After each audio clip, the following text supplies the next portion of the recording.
رمضان رمضان رمضان يا حبيب رمضان رمضان ليتك دوم. أعوذ بالله من الشيطان الرجيم. بسم الله الرحمن الرحيم. وإذ قال ربك للملائكة إني جاعل في الأرض خليفة قالوا أتجعل فيها من يفسد فيها ويسفك الدماء ونحن نسبح بحمدك ونقدس لك قال إني أعلم ما لا تعلمون. وعلم آدم الأسماء كلها ثم عرضهم على الملائكة فقال أنبئوني بأسماء هؤلاء إن كنتم صادقين. قالوا سبحانك لا علم لنا إلا ما علمتنا إنك أنت العليم الحكيم. قال يا آدم أنبئهم بأسمائهم فلما أنبأهم بأسمائهم قال ألم أقل لكم إني أعلم غيب السماوات والأرض وأعلم ما تبدون وما كنتم تكتمون. وإذ قلنا للملائكة اسجدوا لآدم فسجدوا إلا إبليس أبى واستكبر وكان من الكافرين. وقلنا يا آدم اسكن أنت وزوجك الجنة وكلا منها رغدا حيث شئتما ولا تقربا هذه الشجرة فتكونا من الظالمين. فأزلهما الشيطان عنها فأخرجهما مما كانا فيه وقلنا اهبطوا بعضكم لبعض عدو ولكم في الأرض مستقر ومتاع إلى حين. فتلقى آدم من ربه كلمات فتاب عليه إنه هو التواب الرحيم. قلنا اهبطوا منها جميعا فإما يأتينكم مني هدى فمن تبع هداي فلا خوف عليهم ولا هم يحزنون. والذين كفروا وكذبوا بآياتنا أولئك أصحاب النار هم فيها خالدون.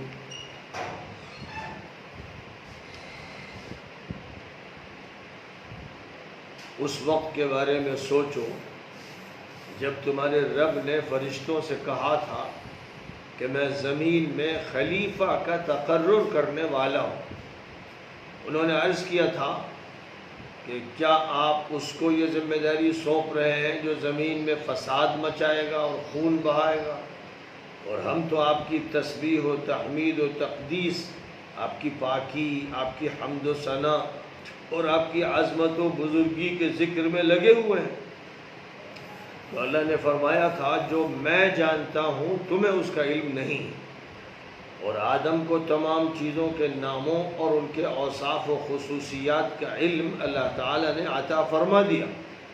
پھر ان سب چیزوں کو فرشتوں کے سامنے لا کر فرمایا اگر تم صحیح صورتحال سے واقف ہو تو ان چیزوں کے نام، اوصاف اور خصوصیات بتاؤ. انہوں نے عرض کیا کہ بار الہ آپ کی ذات پاک ہے، ہر کمی سے منزہ ہے، آپ کے فیصلے کے بارے میں کوئی اعتراض ہو ہی نہیں سکتا. ہمیں تو بس وہی معلوم ہے جو آپ نے بتایا. بے شک نہ آپ کے علم کی انتہا ہے اور نہ حکمت کی. اللہ تعالیٰ نے ارشاد فرمایا اے آدم تم ان کو ان تمام چیزوں کے نام اور اوصاف بتاؤ. اب انہوں نے جب ان کے ناموں اور ان کی خصوصیات کے بارے میں انہیں مطلع کیا تو اللہ تعالیٰ نے فرمایا کہ میں تم سے کہہ چکا تھا کہ میں زمین، آسمان اور فضا کی ڈھکی چھپی سب باتیں جانتا ہوں، اور تم کھل کر جن باتوں کا اظہار کرتے ہو، جن کا اظہار نہیں کرتے، میں ان سب باتوں سے واقف ہوں۔ اب غور کرو اس وقت کے بارے میں جب ہم نے فرشتوں سے کہا کہ آدم کے سامنے سر ٹیک دو، تو سوائے ابلیس کے سب نے سر جھکا دیے۔ اس نے انکار و تکبر کا رویہ اختیار کیا، اور وہ احسان ناشناس، ناشکرا اور منکر تھا۔ اور ہم نے حکم دیا کہ اے آدم، تم اور تمہاری زوجہ حوا اس باغ میں رہو، اور تمہیں خوب کھانے پینے کی اجازت ہے جہاں چاہو اور جب چاہو، اور اس درخت کے قریب نہ جانا ورنہ تمہاری طرف سے زیادتی ہوگی۔ اور شیطان یعنی اس ابلیس نے جس کو راندہ درگاہ کر دیا گیا تھا، ان دونوں کو پھسلا دیا اور وہاں جمنے نہ دیا، اور جس آرام اور عزت کی زندگی وہ گزار رہے تھے اس سے نکال باہر کیا۔ اور ہم نے یہ کہہ دیا تھا کہ نیچے جاؤ، اب تم یعنی شیطان اور انسان ایک دوسرے کے دشمن رہو گے، روئے زمین پر تمہارا ایک مدت تک قیام رہے گا اور زندگی کا ساز و سامان تمہیں حاصل رہے گا۔ آدم کو اپنے رب کی طرف سے توبہ کرنے کے لیے کچھ دعائیہ الفاظ ملے جن کے ذریعے انہوں نے توبہ کی، اور اللہ تعالیٰ نے ان کی توبہ قبول فرمائی۔ بے شک اللہ تعالیٰ بہت توجہ فرمانے والا اور بہت رحم فرمانے والا ہے۔ ہم نے کہہ دیا کہ تم سب کو اب نیچے رہنا ہے، ہماری طرف سے اگر رہنمائی کی جاتی ہے تو معلوم ہو جانا چاہیے کہ جو بھی اس رہنمائی اور ہدایت کی پیروی کریں گے وہ بے خوف و خطر ہوں گے اور غم و رنج سے محفوظ ہوں گے، اور جو ہماری آیتوں اور نشانیوں کا انکار کریں گے، ان کو جھٹلائیں گے، وہ دوزخی ہوں گے جہاں ان کو ہمیشہ پڑے رہنا پڑے گا۔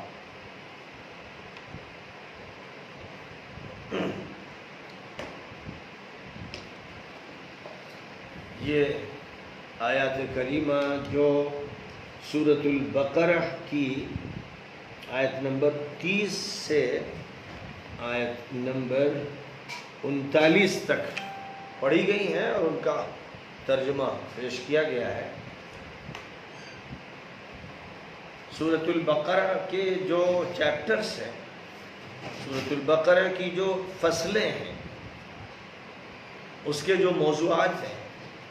ان میں یہ بتایا جا چکا ہے کہ پہلا موضوع اس بات سے متعلق ہے کہ انسانوں میں 3 گروہ ہوتے ہیں، ایک مومنوں کا، ایک منکروں کافروں کا، ایک منافقوں کا۔ قرآن پاک کے آغاز میں ان 3 گروہوں کا تذکرہ وضاحت کے ساتھ، ان کے اوصاف اور خصوصیات کے ساتھ فرما دیا گیا تاکہ ہر طبقے کو پہچاننے میں کوئی دشواری نہ ہو، اور یہ معلوم ہو جائے کہ لوگوں کا قرآن کے بارے میں، دین کے بارے میں، نبی کے بارے میں کیا موقف ہوگا، کس طرح کا موقف ہوگا۔ ایک موقف ہوگا تسلیم کرنے کا، تصدیق کرنے کا، ماننے کا، ایک موقف ہوگا انکار کا، اناد کا، ایک موقف ہوگا دوغلے پن کا۔ چونکہ کوئی بھی مشن ہو، کوئی دعوت ہو، کوئی پیغام ہو، اس کے بارے میں لوگوں کا جو موقف ہوتا ہے وہ اسی طرح ظاہر ہوتا ہے کہ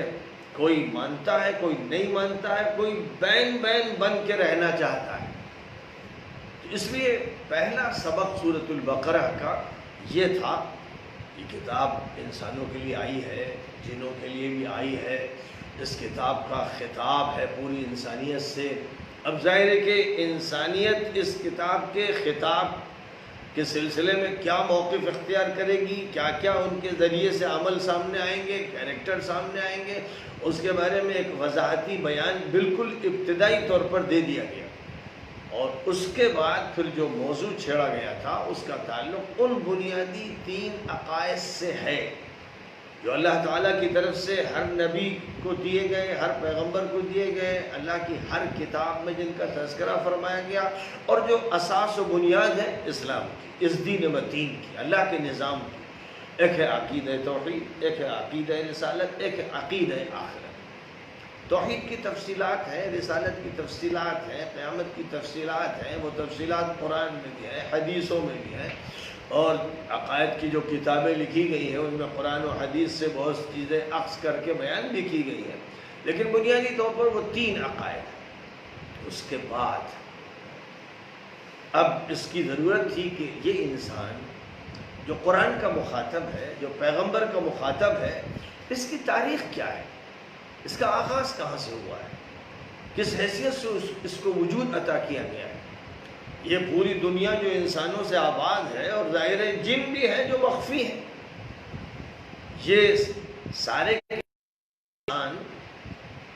کیا اپنا الگ الگ آغاز رکھتے ہیں، اپنی الگ ابتدا رکھتے ہیں، سب کی کہانی الگ ہے کیا، سب کے الگ افسانے ہیں کیا، ایسا ہے؟ یا اس کے برخلاف یہ ہے کہ پوری انسانیت کا آغاز جہاں سے ہوا ہے وہ ایک فرد ہے، یعنی انسانوں میں کا پہلا فرد جو ابا آدم کہلاتا ہے، اور اسی طرح ظاہر ہے کہ نر و مادہ سے، ذکر و انثیٰ سے، مرد و عورت سے اللہ تعالیٰ نے یہ نظام بنایا ہے کہ نسل وجود میں آئے اور نسل کی افزائش کا سلسلہ ہو، اس لیے تنہا آدم سے انسانوں کو وجود عطا نہیں کر دیا گیا بلکہ حوا کو وجود عطا کیا گیا، اور آدم اور حوا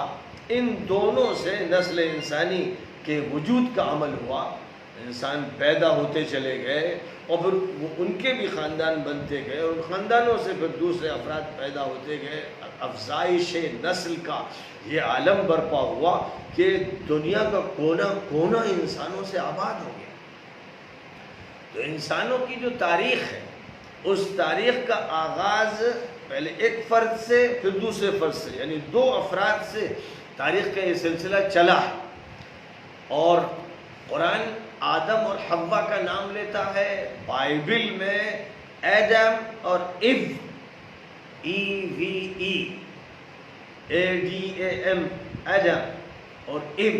معنی حوا کا تلفظ بدلا ہوا ہے، ورنہ ظاہر ہے کہ حوا اور ایو میں کوئی بڑا فرق نہیں، اور ایڈم اور آدم میں کوئی فرق نہیں، صرف یہ تلفظ کا جو پروننسیشن ہے انگلش کا، اس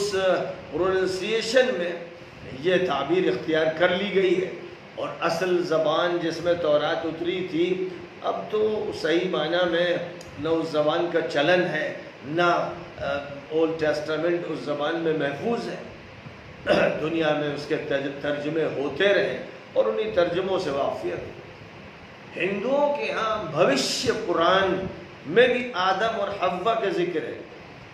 آدم اور حوا وتی اس طرح سے ذکر فرمایا گیا ہے، اور بہت سو نے منو کو یہ حیثیت دی ہے، اگرچہ زیادہ تر محققین کی رائے یہ ہے کہ منو سے مراد مہانوح ہے، یعنی نوح دی گریٹ، بڑے نوح، اور چونکہ یہ بات بعض محققین کے ذریعے پیش کی گئی ہے کہ ہندوستان کی جو قوم ہے، یعنی قدیم ترین قوم، یہ قوم نوح ہے، اور طوفان نوح کے بعد یہاں جو لوگ آ کر بسے اور جو حضرت نوح کی کتاب لے کر آئے، اور حضرت نوح کی کتاب کے بارے میں بعض مورخین و محققین کی رائے یہ ہے جنہوں نے مذاہب کا مطالعہ کیا ہے کہ ویدیں اصلاً حضرت نوح کی کتاب تھی جس میں تبدیلیاں کی گئی، تحریفات کی گئی، جیسے بائبل میں تحریفات ہوئی، زبور میں ہوئی، انجیل میں ہوئی، تورات میں ہوئی، اور زبردست تحریفات ہوئی کہ صورتحال ایسی ہوئی کہ بائبل میں نبیوں کے تذکرے الزامات کے ساتھ کیے گئے، اتہامات کے ساتھ کیے گئے، توحید کو تباہ کر دیے گئے، انجیلوں سے توحید کو گویا کہ کھرچ کے پھینکنے کی کوشش۔ تو دنیا میں جو کتابیں بھی اللہ تعالیٰ کی طرف سے دی گئی ہیں ان میں رد و بدل کیا ہے، انسانوں کا یہی عمل رہا ہے، صرف ایک کتاب پوری دنیا میں محفوظ رہنے 1450 سال پہلے جس کو اتارا گیا وہ قرآن ہے، اور یہ قرآن ڈنکے کی چوٹ پر کہتا ہے، اور مسلمان چیلنج دیتے ہیں پوری دنیا کو۔ ایک زمانے میں جرمنی کے کچھ بڑے بڑے محققین نے ایک ٹیم پوری تیار کی جو اس کی تحقیق کرے کہ قرآن میں ڈیفرنسز کہاں ہیں، قرآن میں کیا تغیر ہوا ہے؟ تو انہوں نے پوری دنیا کی لائبریری چھان ماری، امریکہ سے آسٹریلیا تک ہر لائبریری میں قرآن پاک کے نسخے تلاش کیے کہ کوئی نسخہ ایسا ملے جس میں ڈفرینسز سامنے آ جائے۔ تو وہ ٹیم ناکام ہو گئی، اور اس ٹیم نے جو اپنی رپورٹ پیش کی ہے اس رپورٹ میں یہ بات اس نے کہی کہ قرآن میں دنیا کے اندر کسی بھی نسخے میں کوئی فرق نہیں۔ تو گویا دنیا اس بات کو مانتی ہے، دنیا کے جو بڑے بڑے تھنکرز ہیں، رائٹرز ہیں، فلاسفرز ہیں، وہ سب اس پر متفق ہیں کہ محمد نے جس کتاب کو پیش کیا تھا وہ اگرچہ اس کو محمد صلی اللہ علیہ وسلم کی طرف منسوب کرتے ہیں، اللہ کی طرف منسوب کرنے سے بھاگتے ہیں، کیونکہ اگر یہ مان لیا جائے کہ اللہ کی کتاب ہے تب تو ایمان لانا ہی پڑے گا، اللہ سے تو بھاگ نہیں سکتے۔ تو وہ محمد صلی اللہ علیہ وسلم کی طرف منسوب کرتے ہیں، یہ کہتے ہیں محمد کی کتاب، لیکن یہ مانتے ہیں کہ اس کتاب میں 1400 سال 1450 سال میں ایک لفظ کی تبدیلی نہیں ہوئی۔ اس پر اتفاق دنیا کے تمام محققین کو ہے۔ تو بہرحال آدم اور حوا کا جہاں تک تعلق ہے یہ ایک ہسٹوریکل فیکٹ ہے، اگرچہ ظاہر ہے کہ 4-5 ہزار سال پہلے کی تاریخ ہے نہیں، دستاویزی تاریخ نہیں، اسی لیے جو ہندو رام اور کرشن کے بارے میں یہ کہتے ہیں کہ لاکھوں کروڑوں سال پہلے وہ تھے، تو وہ ہسٹوریکل بات نہیں کہتے، وہ صرف آستھا کی بات کہتے ہیں، جس کے لیے ان کے پاس کوئی دستاویز نہیں، کوئی ڈاکومنٹ نہیں، کوئی آتھینٹک چیز نہیں ہے۔ اس کا انہیں بھی اعتراف ہے، وہ بھی اس بات کو مانتے ہیں۔ اسی لیے جب کوئی ایسا مسئلہ زیر بحث آتا ہے، جیسے بابری مسجد اور رام جنم بھومی کا قصہ چلا، تو اب رام کب پیدا ہوئے اور کہاں پیدا ہوئے اور یہ رام جنم بھومی ہے کہ نہیں ہے، جب اس پر بات ہوتی تھی کہ فیکٹس کہاں ہیں اور ہسٹری کہاں ہے اور ڈاکومنٹس کہاں ہیں، تو جواب یہی تھا کہ ہمارے آستھا کا موضوع ہے، یعنی ہماری عقیدت ہے، ہم اس عقیدت کے لیے کوئی دلیل نہیں دے سکتے تاریخی۔ تو یہ اعتراف ہے۔ یہودیوں کو یہ اعتراف ہے کہ جو تورات حضرت موسیٰ کو دی گئی تھی وہ ختم کر دی گئی تھی، اس کا ایک ایک نسخہ جلا دیا گیا تھا اور کوئی نسخہ بھی دنیا میں باقی نہیں رہا تھا، اور پھر بڑے طویل عرصے کے بعد حضرت عیسیٰ سے تقریباً 450 سال پہلے حضرت عزیر نے اپنے حافظے سے اس کو لکھوایا۔ عیسائی دنیا اس کو مانتی ہے کہ جو انجیل حضرت عیسیٰ کو دی گئی تھی وہ دنیا میں کہیں نہیں، جس کو ہم انجیل بول رہے ہیں وہ ایک انجیل نہیں ہے، دنیا میں 4 انجیلوں کو عیسائیوں نے مانا ہے، اور یہ انجیلیں حضرت عیسیٰ کے 70 سال کے بعد لکھی گئی اور اس کے بعد مزید عرصے کے بعد لکھی گئی۔ اس لیے دنیا میں، پوری دنیا میں کوئی کتاب ایسی نہیں ہے جو اوریجنل ہو، جو نبی کو، پیغمبر کو کتاب دی گئی وہ کتاب کہیں نہیں سوائے قرآن پاک۔ اور اس کی بہت بڑی وجہ یہ ہے کہ اللہ تعالیٰ نے قرآن پاک میں ایک مقام پر یہ فرمایا کہ ہم نے تورات موسیٰ کو دی، انجیل عیسیٰ کو دی، زبور داؤد کو دی، اور ہم نے ان پر یہ ذمہ داری ڈالی حفاظت کریں گے، ان پر ذمہ داری حفاظت کی ڈالی گئی۔ قرآن پاک کے بارے میں اللہ نے فرمایا کہ اِنَّا نَحْنُ نَزَّلْنَا الذِّكْرَ وَإِنَّا لَهُ لَحَافِظُونَ، یہ جو قرآن ہے یہ ہم نے اتارا ہے اور ہم خود اس کی حفاظت کریں گے۔ تو ایک بہت بڑا فرق ہے جس کو قرآن میں واضح کر دیا گیا ہے کہ آخر یہ کیا ہوا کہ اللہ کی کتاب تھی تورات بھی، اور اللہ کی کتاب تھی انجیل بھی، وہ باقی نہیں رہی، اس میں رد و بدل ہو گیا، تحریف ہو گئی، اور قرآن اللہ کی کتاب ہے اور یہ محفوظ ہے۔ اس کی وجہ یہی۔ اب ظاہر ہے کہ اس کے لیے انتظام اللہ نے کیا۔ ایک انتظام یہ کیا کہ نبی صلی اللہ علیہ وسلم نے اپنے ہی زمانے میں اپنے سامنے قرآن کی ایک ایک آیت لکھوائی، اور قرآن کو نمازوں میں پڑھا اور نماز سے خارج پڑھا، اور صحابہ کو تیار کیا، ان میں اچھے اچھے حافظ، اچھے اچھے قاری تیار ہوئے جنہوں نے اپنے بچوں کو اور لوگوں کو پڑھانا شروع کیا۔ تو قرآن پاک نوٹ ہوتا چلا گیا، حفظ ہوتا چلا گیا نبی کے دور میں، اور سینکڑوں حفاظ نبی کے دور میں ہو گئے، اور قرآن پاک کے سینکڑوں ہزاروں نسخے تیار ہو گئے کہ جو لوگ آتے تھے وہ لکھ کے لے جاتے تھے، اگرچہ وہ مرتب شکل میں نسخے نہیں تھے، پھر ابو بکر صدیق رضی اللہ تعالیٰ عنہ نے اپنی خلافت کے زمانے میں قرآن پاک کے جو بکھرے ہوئے اجزاء تھے ان سب کو یکجا کر دیا، اور پھر حضرت عثمان رضی اللہ تعالیٰ عنہ نے اپنی خلافت کے زمانے میں ان کے کئی نسخے تیار کر کے مجلد شکل میں ان کو اس وقت اسلام کی جو مختلف اسٹیٹس تھیں، ریاستیں تھیں، ان میں بھیج دیا، اور آج تک اسی قرآن کی نقلیں چلی آ رہی ہیں لاکھوں کروڑوں اربوں خربوں کی تعداد میں، اور پوری دنیا میں قرآن پاک کی طباعت ہوتی رہی ہے، اور کہیں بھی قرآن پاک طبع کیا گیا ہو، قازان میں کیا گیا ہو یا استنبول میں کیا گیا ہو یا قاہرہ میں کیا گیا ہو یا بامبے اور کلکتہ اور لکھنؤ میں کیا گیا ہو، کہیں پر بھی قرآن پاک کی لکھاوٹ میں فرق نہیں، قرآن پاک کے الفاظ میں فرق نہیں، قرآن پاک کے حروف میں فرق نہیں، قرآن پاک کی حرکات میں فرق نہیں، سوائے اس کے کہ جس کی اجازت نبی کے دور سے چلی آ رہی تھی، یعنی مختلف قرأتوں کی جو تعلیم دی گئی تھی وہ محفوظ ہے۔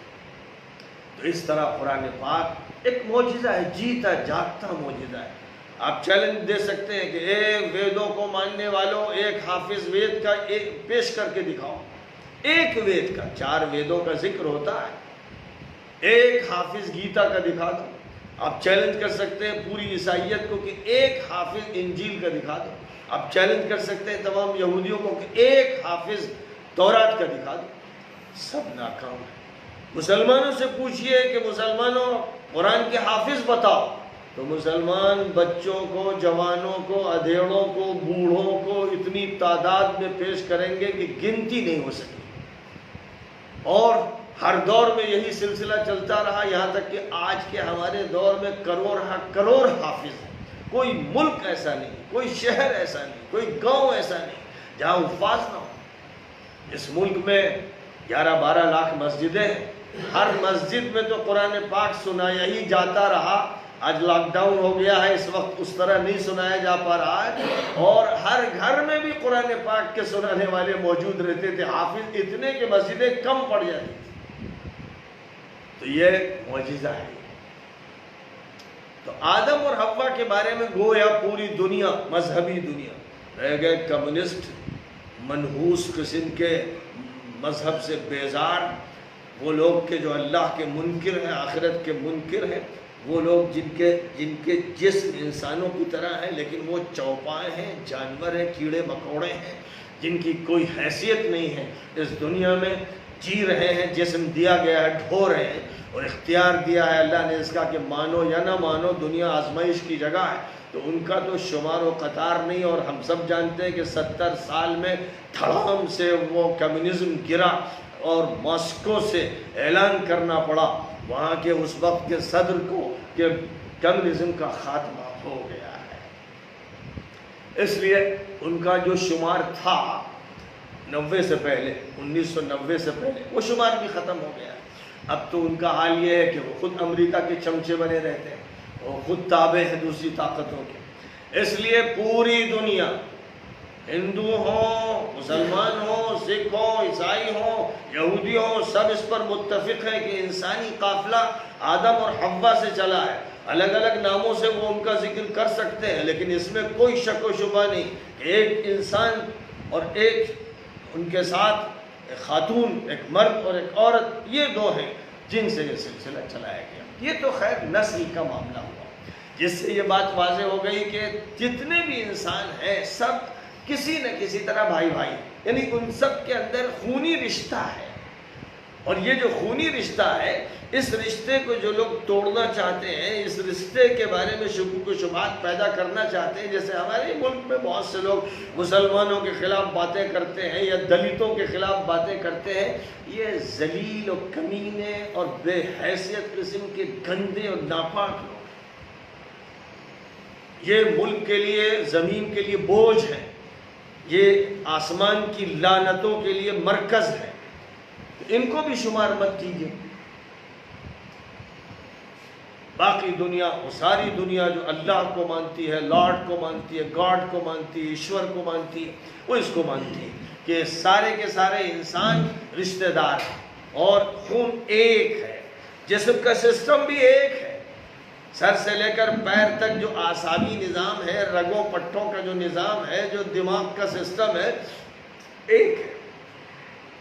تو اس اعتبار سے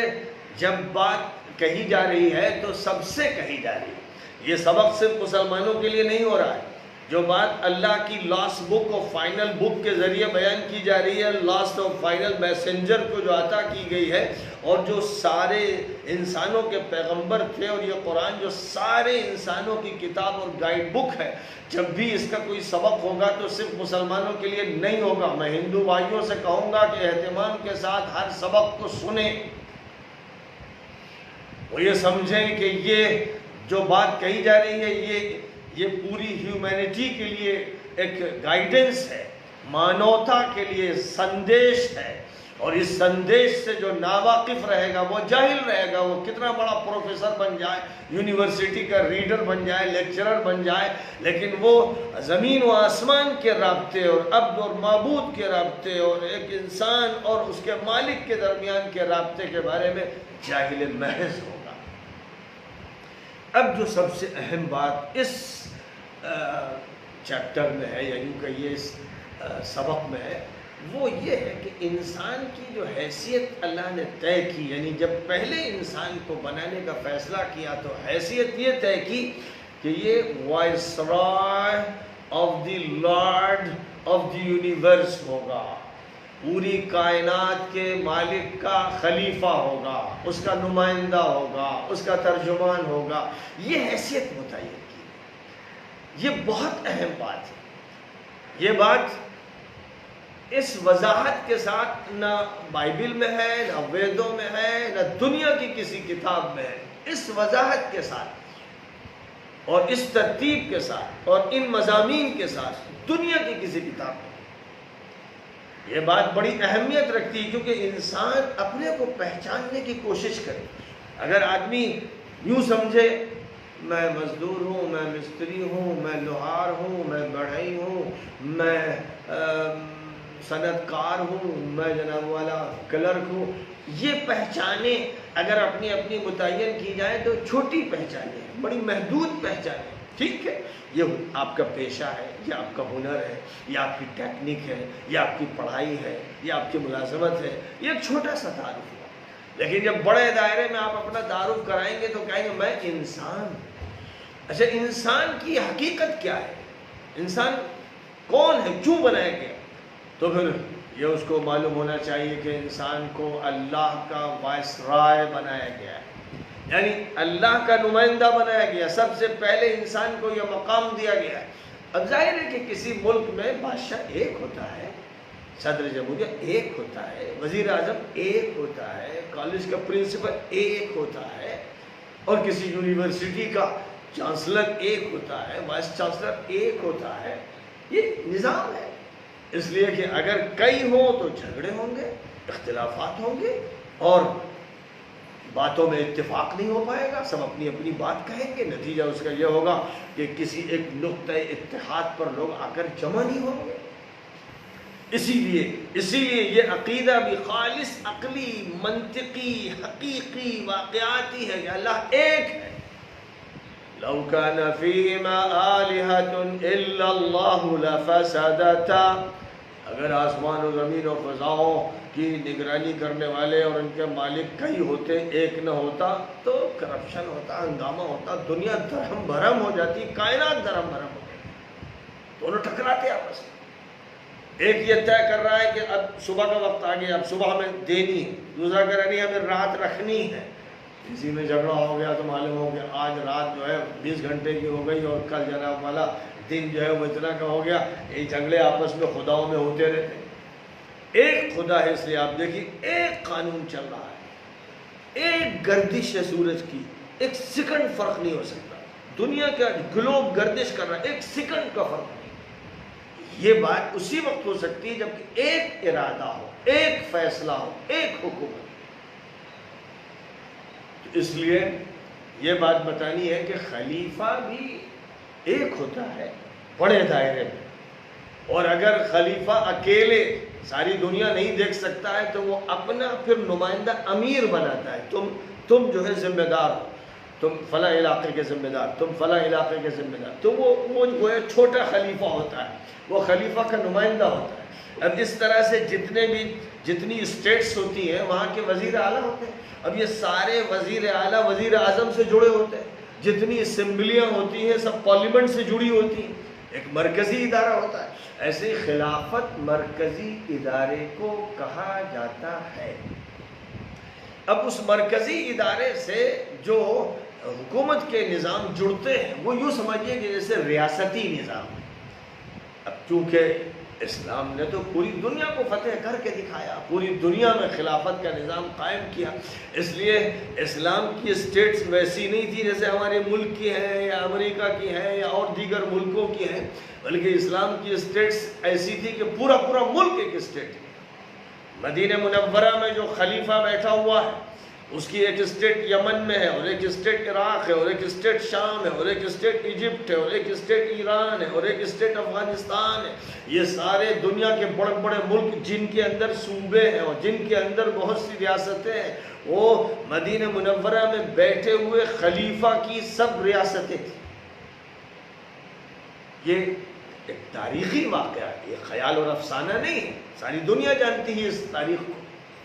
تو آدم علیہ السلام کو جب اللہ تعالیٰ نے خلیفہ طے کیا تو معلوم یہ ہوا کہ پوری انسانیت کی خلافت پہلے انہیں دی گئی۔ اب اس کے بعد حضرت آدم اور حوا کو جنت میں بسایا گیا تھا، اور جنت میں ان کو بسایا گیا، اور اللہ تعالیٰ نے فرشتوں سے جو بہت پہلے سے تھے، نورانی مخلوق، اللہ کی نورانی مخلوق اور اللہ کی بڑی مقرب مخلوق اور اللہ کے کار پرداز، اللہ کی جو گورنمنٹ ہے، پوری کائنات کی جو گورنمنٹ ہے، اس کے جو ورکرز ہیں، رضاکار ہیں، کار پرداز ہیں، سیکریٹریز ہیں، وہ فرشتے ہیں۔ تو ظاہر ہے کہ انسان مریخ کا مسئلہ نہیں دیکھ رہا ہے، انسان سورج پہ جا کر حکومت نہیں کر رہا ہے، انسان چاند کی گردش میں نہیں لگا ہوا ہے، انسان کہیں اتارد اور مشتری کے مسائل نہیں حل کر رہا ہے، وہ تو صرف ایک گلوب میں ہے جہاں تک ہم سب جانتے ہیں۔ لیکن فرشتوں کا جہاں تک تعلق ہے، پوری کائنات، ارباں ارب خرب جو ستارے ہیں، جو سیارے ہیں، ان سب کا نظام فرشتے سنبھالے، اور اس دنیا میں جو ہوائیں چل رہی ہیں ذمہ داری فرشتوں کو دے رکھی، بارشیں جو ہو رہی ہیں فرشتوں کو ذمہ داری دے رکھی گئی ہے، اور زلزلے آ رہے ہیں فرشتوں کو ذمہ داری دی گئی۔ یعنی یہ جو بڑے بڑے کام ہیں، الہی کام، کائناتی کام، یہ فرشتوں کو سونپے گئے، اور وہ مخفی، وہ کائناتی کام کرتے ہیں۔ انسان کو جو خلافت دی گئی ہے وہ قانونی کاموں کے لیے دی گئی، جس کو تشریعی کہتے ہیں، ایک کو تکوینی کہتے ہیں، ایک کو تشریعی کہتے ہیں۔ تکوینی کا مطلب کائناتی، وہ ذمہ داری فرشتوں کی ہے، اور تشریعی کا مطلب قانونی، وہ ذمہ داری انسانوں کو دی گئی ہے، وہ بھی صرف روئے زمین پر ذمہ داری انسانوں کو دی گئی۔ تو اللہ تعالیٰ نے فرشتوں سے کہا تھا، جو بہت زمانے سے، یہ اللہ ہی جانتا ہے کب سے انہیں پیدا کیا گیا، اور کائنات ان سے بھری ہوئی تھی اور وہ اپنا کام کر رہے تھے، ان سے کہا۔ جن بھی پہلے سے تھے، انسانوں سے پہلے جن پیدا ہو چکے تھے، اسی لیے بعض لوگوں کو یہ دھوکہ لگا کہ آدم کو خلیفہ کیوں کہا گیا؟ خلیفہ تو اسے کہتے ہیں جو کسی کے انتقال کے بعد جگہ سنبھالتا ہے، یا کسی کو ہٹا دیا جائے تو جگہ اس کو دی جاتی ہے۔ تو بعض مفسرین نے لکھ دیا کہ دنیا کا کاروبار پہلے جن دیکھ رہے تھے، پھر اللہ میاں نے ان کو معزول کر دیا کہ انہوں نے حکومت ٹھیک سے نہیں چلائی، تو انسانوں کو پھر اللہ نے پیدا کیا۔ ایک رائے یہ بھی ذکر کر دی ہے، لیکن یہ رائے مضبوط نہیں۔ انسان کی جو خلافت ہے وہ خلافت الہی ہے، اللہ کی نمائندگی کے لیے، خلافت کے لیے نہیں، کیونکہ جن تو انسانوں کے تابع ہیں۔ آج بھی جتنے پیغمبر آئے جن تابع رہے، انسانوں کے ساتھ ساتھ جن نمبر 2 کے، وہ جو ہے دوسرے نمبر کے شہری ہیں۔ ہمارا بچا ہوا جن کھاتے ہیں، حدیثوں میں اس کا ذکر ہے، ہڈی پھینک دی جاتی ہے، جن کھا لیتے ہیں۔ بعض وقت آپ دیکھتے ہیں کہ کتا کھا رہا ہے، لیکن بہت ممکن ہے کہ وہ جن ہو جو کتے کی شکل میں، جن ہو جو بلی کی شکل میں، جن ہو جو سانپ کی شکل میں۔ اور جنوں کے بھی جو جانور ہیں وہ ہمارے جانوروں کا گوبر استعمال کرتے ہیں۔ تو ہمارا پسماندہ بچا ہوا جو ہے اور یوں سمجھیے جیسے دلت سمجھے جاتے ہیں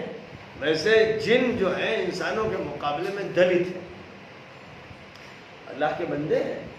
لیکن ان کی پیدائش آگ سے ہوئی ہے، ہماری پیدائش مٹی سے ہوئی ہے، فرشتوں کی پیدائش نور سے ہوئی ہے، سب کے جو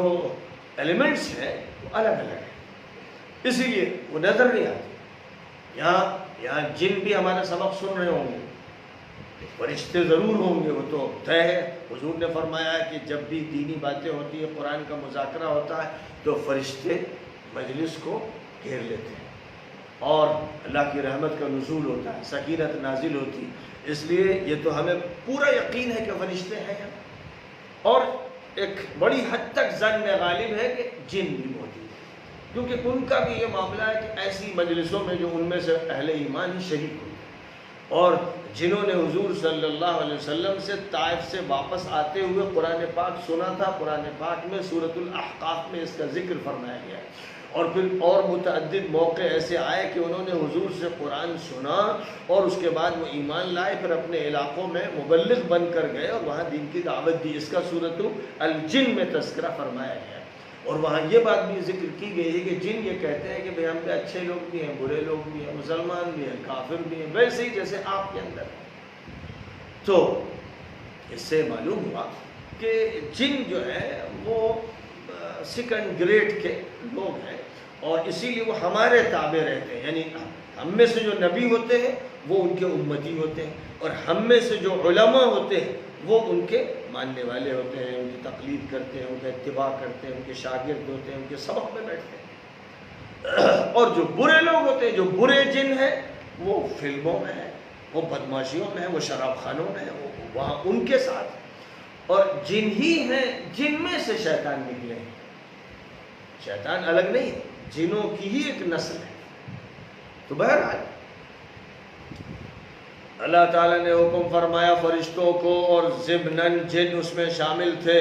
کہ میں آدم کو پیدا کروں گا، جب میں روح اس کے اندر ڈال دوں تو تم اس کے سامنے جھک جانا۔ تو قرآن پاک میں ہر جگہ فرمایا گیا ہے کہ فرشتے سب کے سب جھک گئے، حکم اللہ کا ہے، جو مالک ہے تمام فرشتوں کا، جنوں کا، انسانوں کا، کائنات کا۔ اور جن بھی جو تھے تابع وہ بھی جھکے۔ ایک جنوں میں سے ایک جو بڑا عابد و زاہد تھا اور مدتوں اس نے عبادتیں کی، لیکن اس کے اندر تکبر پلتا رہا، غرور پیدا ہوتا رہا، اکڑ، اس نے سجدہ نہیں کیا، وہ جھکنے کے لیے تیار نہیں ہوا، اس نے انکار کر دیا۔ اے اللہ، آپ نے اس کو مٹی سے بنایا، مجھے آگ سے بنایا، اور آپ مجھے یہ کہہ رہے ہیں کہ میں اس کے سامنے جھکوں؟ میں آپ کے سامنے تو جھکتا رہا، لیکن میں اس کے سامنے نہیں جھکوں گا۔ تو اللہ نے فرمایا کہ مردود، منحوس، نکل یہاں سے، میں آرڈر دے رہا ہوں، میں ہوں تیرا مالک، جب میں کہہ رہا ہوں تو تیرا کام یہ ہے کہ بات مانے۔ لیکن وہ اپنے غرور میں پڑا رہا اور بات اللہ کی نہیں مانی، وہ اس حسد میں، جلن میں کہ جس کو مٹی کے پتلے سے بنایا گیا، مجھے اس کے سامنے جھکنے کے لیے کہا جائے۔ تو اللہ تعالیٰ نے اس کو راندہ درگاہ کر دیا کہ او تکبر کے مارے ہوئے اور وہ جلنے والے حاسد، مر جا، تو ملعون رہے گا، منحوس رہے گا، تیری ذریت کا بھی یہی حال ہوگا۔ تو اس نے کہا کہ اب وہ جلن میں مجھے زندگی دیجئے، مجھے زندگی دیجئے، موقع دیجئے پھر جینے کا، قیامت تک میں رہوں، تاکہ میں پھر دکھا دوں گا اس انسان کو، دکھا دوں گا کہ اس کی کیا بساط ہے، کیا حیثیت۔ تو اللہ نے فرمایا جا، میرا فیصلہ ہے او ابلیس، او مایوس، او منحوس، کہ تجھے قیامت تک میں زندگی دوں گا۔ اور یہ جان لے کہ جو میرے مخلص بندے ہوں گے ان پر تیرا زور نہیں چلے گا، اور جو تیرے چکر میں پھنسیں گے، تیرے جال میں پھنسیں گے، تیرے ساتھ میں ان کو جہنم میں پھینکوں گا۔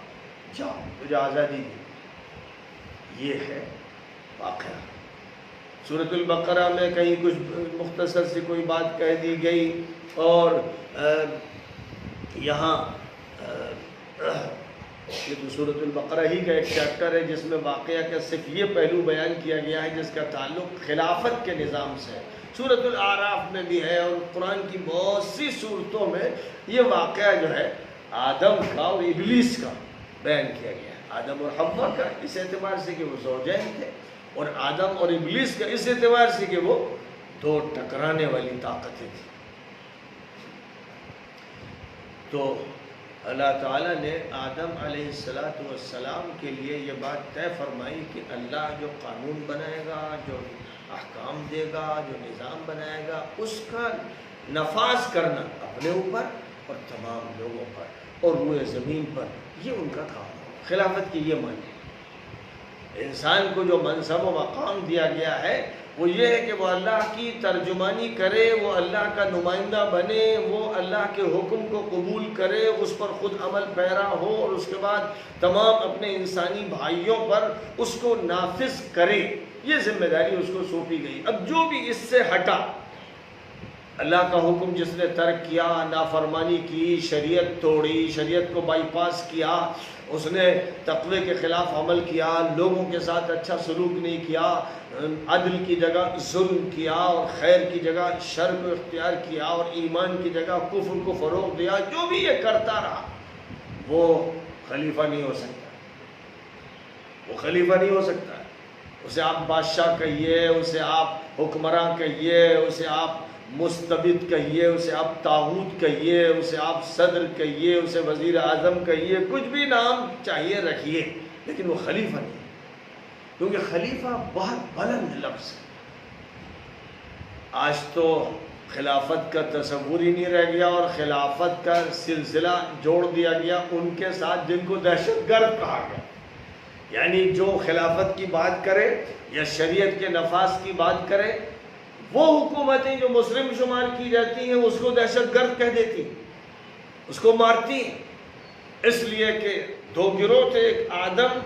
کا اتباع کرنے والا، ایک ابلیس کا اتباع کرنے والا، اور ابلیس کے بارے میں قرآن میں کہہ دیا گیا کہ وہ تمہارا دشمن ہے۔ اب ظاہر ہے کہ جو ابلیس کا اتباع کرنے والے ہیں، جنہوں نے غرور اختیار کیا، تکبر اختیار کیا، نافرمانی اختیار کی، ظلم کا رویہ اختیار کیا، شریعت کو ترک کیا، وہ ابلیس کی اولاد ہیں یا ابلیس کے شاگرد ہیں یا ابلیس کے چیلے ہیں، لہذا ان کا ٹکراؤ تو انسانوں سے ہونا ہی طے شدہ ہے، بالکل طبیعی بات ہے۔ تو یہ وہ تاریخ ہے جس کو تازہ رکھنے کی ضرورت ہے، کیونکہ اگر ہم نے اس کو فراموش کر دیا تو ہم اپنا کردار نہیں سمجھ سکیں گے۔ اللہ تعالیٰ نے یہ بات یہاں پر خاص طور پر کھولی ہے، اس کو واضح فرمایا ہے، اور یہ فرما دیا گیا تھا جب ابلیس نے آدم اور حوا کو اس مقام کے بعد جلن میں گمراہ کرنے کی کوشش کی، اللہ نے یہ فرما دیا تھا، ان کو وجود عطا فرما کے دیکھو اس درخت کے قریب مت جانا، ایک درخت کا تعین کیا۔ آج تک یہ نہیں معلوم ہو سکا ہے کہ وہ درخت کس چیز کا تھا، ادھر ادھر کی روایتیں ہیں لیکن کوئی روایت صحیح نہیں، کسی چیز کا بھی درخت تھا۔ بہرحال یہ فرمایا کہ اس کے قریب مت پھٹکنا، اس کا پھل مت کھانا، اگر تم نے اس درخت کا پھل کھایا تو جنت کا لباس چھن جائے گا، نعمتوں سے محروم ہو جاؤ گے، یہاں سے بے دخل کر دیے جاؤ گے۔ لیکن شیطان جو بڑا یار و مکار تھا اور لمبی عمر اس کو ملی تھی، بہت کچھ اس نے دیکھا تھا، اس نے یہ سوچا کہ ان کو جھانسا کیسے دے۔ اگر میں ان سے کہوں ارے بھائی اللہ کے آرڈر کی فکر مت کرو، کھا لو بھائی، تو وہ مانیں گے کہ وہ اللہ کے بندے، اور اللہ نے ان کو بڑا مقام دیا ہے، مسجود ملائکہ بنایا ہے۔ اس لیے ضرورت یہ ہے کہ میں ان کو جھانسا دوں، میں ان سے یہ کہوں کہ دیکھیے اللہ میاں نے اس لیے آپ کو اس درخت کا پھل کھانے سے منع کیا ہے کہ اگر آپ اس کا پھل کھائیں گے تو آپ بھی فرشتہ بن جائیں گے، یعنی نورانی مخلوق بن جائیں گے، اس لیے منع کیا، اور اس لیے منع کیا ہے کہ پھر یہ جنت ہمیشہ دائمی طور پر آپ کے پاس رہے گی، آپ یہاں سے کبھی نکالے نہیں جائیں گے۔ یہ بات سمجھائی۔ اب آپ غور کیجئے کہ اچھے اچھے انسان لوگوں کی باتوں سے متاثر ہوتے ہیں، یہ فطرت ہے انسان۔ کوئی آ کے کچھ بات کرتا ہے، کوئی کچھ بات کرتا ہے، کسی نے آ کر لگائی بجھائی کی اور کانا پھوسی کی۔ آپ کو معلوم ہے وہ جو علیم صاحب ہیں وہ آپ کو گالی دے رہے تھے، وہ کہہ رہے تھے میں دیکھ لوں تو اس کی خبر لے لوں گا، اب آدمی جو ہوتا ہے عام طور پر خاص اگر وہ اس کا کوئی قریب ہے، اس کا دوست ہے کہ ارے ایسا کرے، ارے جی ہاں، اس کے بعد دل میں کینہ پڑ جاتا ہے اور غصہ، نفرت، اور اس کے بعد تحقیق کیے بغیر، اکثر لوگ تحقیق کیے بغیر عمل شروع کر دیتے ہیں، کارروائی شروع کر دیتے ہیں۔ یہ عام حال ہے، اسی لیے اسلام میں چغلی سے، غیبت سے شدت سے منع کیا گیا ہے، اسی لیے کیا گیا کہ یہ اتنی خراب بات ہوتی ہے کہ قتل و غارت گری کے واقعات پیش آتے ہیں، لوگ ایک دوسرے کو مار دیتے ہیں اسی وجہ سے کہ غلط خبر دی گئی۔ آپ دیکھ رہے ہیں کرونا وائرس میں جہاں یہ خبر دے دی گئی کہ یہ کرنٹائن کے لیے تم لوگوں کو لے جائیں گے اور وہاں انجیکشن لگا دیں گے تمہارے اندر کورونا کا، تو اب یہ چیزیں اتنی بھر دی گئیں غلط فہمیاں کہ بہت سے لڑکے لپاڑیا قسم کے جاہل انہوں نے ڈاکٹروں پر اور پولیس پر حملہ کیا، پتھر پھینکنا شروع کر دیا، غصے میں وہ کر رہے تھے، یعنی ایک غلط فہمی ان کے اندر پہلے ڈالی گئی، اور جس نے یہ ڈالی وہ سب سے بڑا مجرم تھا، جس کے نتیجے میں ری ایکشن ہو گیا۔ تو یہ ہے انسان کی بڑی تباہی۔ ابھی کہیں خدا نہ خواستہ یہ شور مچا دیا جائے کہ ایک مسجد میں گائے کاٹ دی گئی ہے، ابھی تحقیق ہونے سے پہلے فساد ہو جائے، جنون ہے، اسی سے منع کیا گیا ہے بہت شدت کے ساتھ۔ قرآن پاک میں پورا نظام سمجھایا گیا ہے۔ یہاں اللہ تعالیٰ کی طرف سے حضرت آدم کو جو مقام عطا کیا گیا، مسجود ملائکہ بنا گیا، تو اس پر ابلیس کی جو جلن تھی، اس جلن کا یہ نتیجہ تھا کہ اس نے ان کو اس طرح بہلایا پھسلایا، اور آدم اور پھر ساتھ ساتھ حوا بڑھتے چلے گئے اس درخت کی طرف، چلتے گئے جب تک وہ جا رہے تھے کچھ ہو نہیں رہا تھا، ان سے کہا گیا تھا قریب مت پھٹکنا، لیکن دیکھا انہوں نے کہ قریب پھٹکنے سے اثر تو نہیں ہوا، اور آگے بڑھتے چلے گئے۔ اس کے بعد درخت سے پھل توڑا اور کھانا شروع کیا، بس جیسے ہی پھل کو منہ سے لگایا، جو جنت کا زرق برق لباس تھا اچانک ہوا ہو گیا، ننگ دھڑنگ ہو گئے، شرم سے پانی پانی ہو گئے، زمین میں گڑنے لگے، تڑپنے لگے، رونے لگے، اور درخت کے پتوں سے اپنے قابل ستر حصے ڈھکنے لگے، گڑگڑانے لگے۔ تو اللہ تعالیٰ کی طرف سے کہا گیا میں نے منع نہیں کیا تھا تم کو، تم آگے جھانسے میں اسی دشمن کے۔ یاد رکھو جو بھی ابلیس کے چکر میں پھنسے گا وہ اپنی آخرت تباہ کرے گا، اپنی زندگی تباہ کرے گا۔ اس کے بعد فرمایا کہ غلطی تو تم نے کر دی ہے، اب تم مجھ سے ان الفاظ میں درخواست کرو۔ وہ الفاظ تلقین کیے گئے جس میں حضرت آدم نے اللہ میاں سے کہا کہ اے اللہ اگر آپ ہماری مغفرت نہیں کریں گے، ہم پر رحم نہیں فرمائیں گے تو ہم تو کہیں کے نہیں رہ جائیں گے، بالکل برباد ہو جائیں گے، ہم پر کرم فرما دیجئے، مغفرت فرما دیجئے۔ حضرت آدم نے جب یہ دعا کی ہے تو چونکہ اللہ ہی کی طرف سے درخواست کا طریقہ بتایا گیا تھا اور اس کے لیے کیا عبارت استعمال کرنی ہے وہ اللہ کی طرف سے جو مالک تھا یہ متعین کیا گیا تھا، اس لیے طے بات تھی کہ توبہ قبول ہو جائے گی۔ تو جیسے ہی آدم اور حوا دونوں نے گڑ گڑا کر انہی الفاظ کے ساتھ دعا مانگی،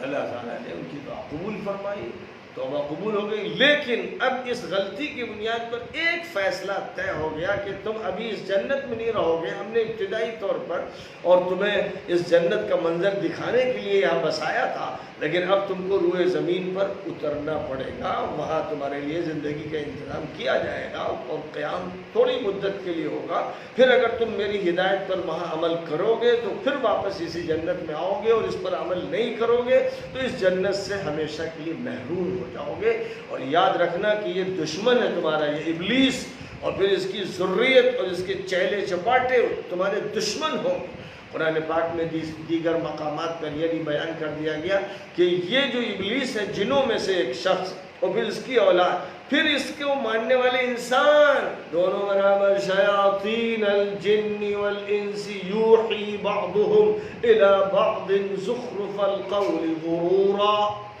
فرمایا کہ ایک شیطانی نظام ہے، جنوں میں کے شیطان، انسانوں میں کے شیطان، یہ دونوں ایک دوسرے سے دوستی رکھتے ہیں، ایک دوسرے کے ساتھ وسپرنگ کرتے ہیں، یعنی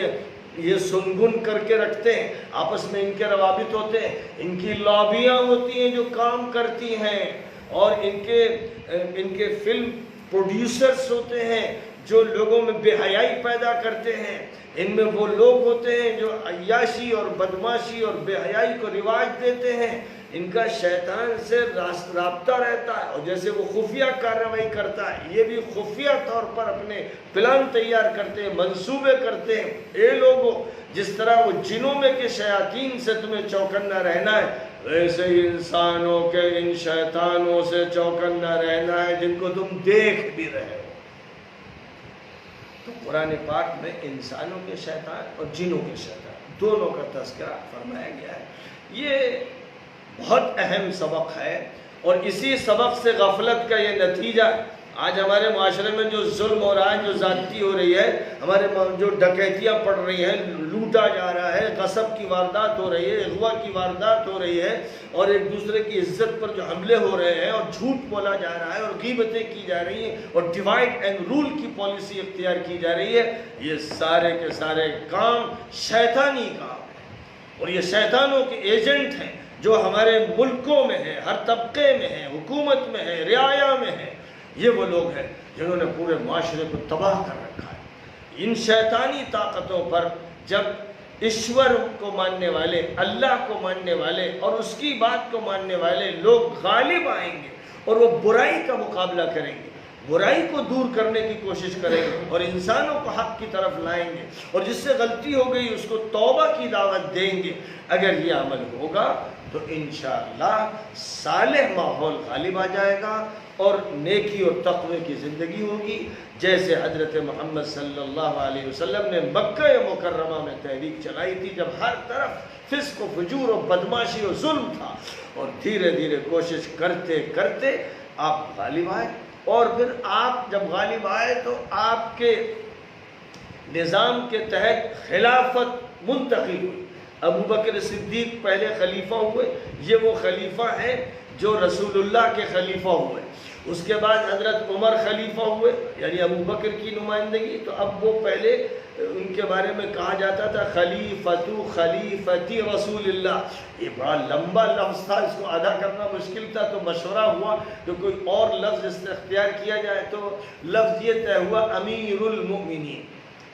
تو حضرت عمر پہلے امیر المؤمنین کہلائے، وہ خلیفہ تھے، اور ان کے بعد حضرت عثمان امیر المؤمنین ہوئے اور وہ خلیفہ تھے، اور پھر حضرت علی امیر المؤمنین ہوئے اور وہ خلیفہ تھے، اور یہ 4 خلیفہ تھے بس۔ ایک مرتبہ حضور پاک علیہ السلام نے یہ فرمایا کہ میرے بعد 12 خلیفہ ہوں گے، وہ 12 خلیفہ، وہاں جو لفظ استعمال کیا آپ نے وہ بعد والوں کے خلیفہ، یعنی جس کے بعد وہ آئے اس کے لیے وہ لفظ استعمال کیا گیا، ورنہ حضور صلی اللہ علیہ وسلم کی جو سب سے زیادہ مشہور اور صحیح اور بالکل صریح حدیث ہے جس میں تواتر کی شان ہے، اس میں یہ بات فرمائی گئی کہ ستکون الخلافت بعدی 30 سنۃ، میرے بعد خلافت، یہاں خلافت سے مراد ہے وہ خلافت جو نبی کی خلافت ہے، میرے بعد خلافت یعنی میری خلافت، میں اللہ کی خلافت کا کام کر رہا ہوں، اور میرے جو بعد خلیفہ ہوں گے وہ 30 سال تک رہیں گے، یعنی میرے بعد 30 سال۔ اس کے بعد ثم ملک عضوض، پھر اس خلافت کے بعد جو دور آئے گا وہ کاٹ کھانے والی حکومت کا اور ملوکیت کا اور بادشاہت کا آئے گا۔ پھر اس کے بعد جو دور آئے گا ثم جبریت و عتب، پھر جو دور آئے گا وہ سرکشی کا اور طاغوتیت کا اور جبر کا اور ظلم کا وہ دور آئے گا۔ پھر اس کے بڑے طویل عرصے کے بعد آخری دور میں ثم خلافت راشدہ، جب مہدی ظاہر ہوں گے اور عیسیٰ نازل ہوں گے، پھر ایک مرتبہ خلافت راشدہ کا منظر سامنے آئے گا۔ یہ حدیث بالکل واضح ہے، اور حضرت شاہ ولی اللہ صاحب دہلوی کی جو کتاب ہے ازالۃ الخفا عن خلافت الخلفاء، اس میں سے جو خلافت کا چیپٹر ہے وہ میں نے باقاعدہ اہتمام کے ساتھ اپنے مقدمے کے ساتھ شائع کیا ہے، وہ یہ رسالہ ہے۔ اور یہ کہ خلافت کے بعد ملک عبود ہوگا، پھر جبریت المعتوب کا دور ہوگا، اس کو بھی حدیثوں سے اور صحابہ کرام کے اقوال سے ثابت کیا گیا ہے، مدلل طور پر پیش کیا گیا ہے۔ اس لیے جو لوگ خلافت راشدہ کے بعد کے دور کی بھی تعریف کرنا چاہتے ہیں اور اس کے جو ذمہ دار ہیں ان کی صفائی پیش کرنا چاہتے ہیں، وہ حدیث کے منکر ہیں، وہ نعوذ باللہ حضور کو منہ چڑھا رہے ہیں، وہ شریعت کے ساتھ گھپلا کر رہے ہیں، وہ قرآن کی آیات کا مذاق اڑا رہے ہیں، وہ اسلامی نظام کے ساتھ کھلواڑ کر رہے ہیں، اور کسی طرح ان کے لیے جائز نہیں۔ اگر کسی نے غلطی سے یہ کچھ اور سمجھا تو وہ اس کی غلطی ہے، جس پر اسے اللہ چاہے گا تو معاف کر دے گا۔ اور بڑے علماء سے یہاں پر آ کر غلطی ہوئی ہے کہ انہوں نے بعد کے دور کی تعویلات کی ہیں، لیکن یہ غلطی کسی طرح درست نہیں ہے۔ قرآن میں جو حقائق بیان کیے گئے ہیں، عدل کے بارے میں، انصاف کے بارے میں، ظلم کے بارے میں قطعی باتیں جو فرمائی گئی ہیں وہ فیصلہ کن ہے۔ پھر حدیث میں جب حضور نے یہ فرما دیا بالکل صاف طور پر اور بہت ہی وضاحت کے ساتھ، اور متعدد صحابہ نے اس کو نقل کیا، اس کی ساری سندیں صحیح ہے اور قوی تر ہے، جب یہ بات فرما دی تو اگر کسی کو نہیں معلوم تھا، اس نے مطالعہ نہیں کیا تھا، وہ کتنا ہی بڑا علامہ وقت کیوں نہ ہو، وہ معذور ہو سکتا ہے، لیکن وہ قابل اقتداء بالکل نہیں ہے۔ اگر کوئی اس کی اقتداء میں حضور کی اس حدیث کو فراموش کر دے گا تو وہ جاہل بھی ہوگا، نادان بھی ہوگا اور ظالم بھی ہوگا، اور نعوذ باللہ خطرہ یہ ہے کہ وہ منکرین حدیث میں شمار ہوگا۔ تو یہ ایک اہم موضوع ہے۔ اب خلافت راشدہ کو سمجھنے کے لیے خلفائے راشدین کے دور کی تاریخ کو پڑھنا چاہیے۔ انہوں نے کس طرح حق ادا کیا، کس طرح زہد کی زندگی گزاری، کس طرح عام آدمی کی طرح وہ رہے، اور کس طرح انہوں نے سب کا حق ادا کرنے کی اپنی طور پر کوششیں کی۔ ان کے خلاف اگر بغاوت ہوئی، جیسے حضرت عثمان کے خلاف ہوئی، تو وہ بغاوت صحیح نہیں تھی۔ جس طرح ہوئی ان کو جن لوگوں نے نصیحتیں کی وہ صحیح تھا، لیکن جنہوں نے ان کے خلاف پوری شورش برپا کی اور یہاں تک کہ ان کو شہید کر دیا، وہ مجرم قسم کے لوگ تھے جو اس میں ملوث ہوئے۔ ایسے ہی آخری خلیفہ، اور ان کے بعد تو حضرت حسن کی بھی مختصر سے خلافت رہی، لیکن چوتھے خلیفہ حضرت علی کے خلاف جنہوں نے مہم چھیڑی، جنہوں نے الزام تراشی کی، جنہوں نے سب و شتم کا کام کیا، جنہوں نے تلواریں سوتی، ان کے مجرم ہونے میں کوئی شک و شبہ نہیں ہے۔ جو اس میں شک کرتا ہے وہ نبی کے بارے میں شک کرتا ہے اور وہ منکر حدیث ہے، اس کو چاہیے کہ وہ اپنے موقف کے بارے میں اثر نو غور کرے اور اپنی اصلاح کرے اور توبہ کرے قبل اس کے کہ اس دنیا سے اس کی رخصتی ہو جائے۔ وآخر دعوانا الحمدللہ۔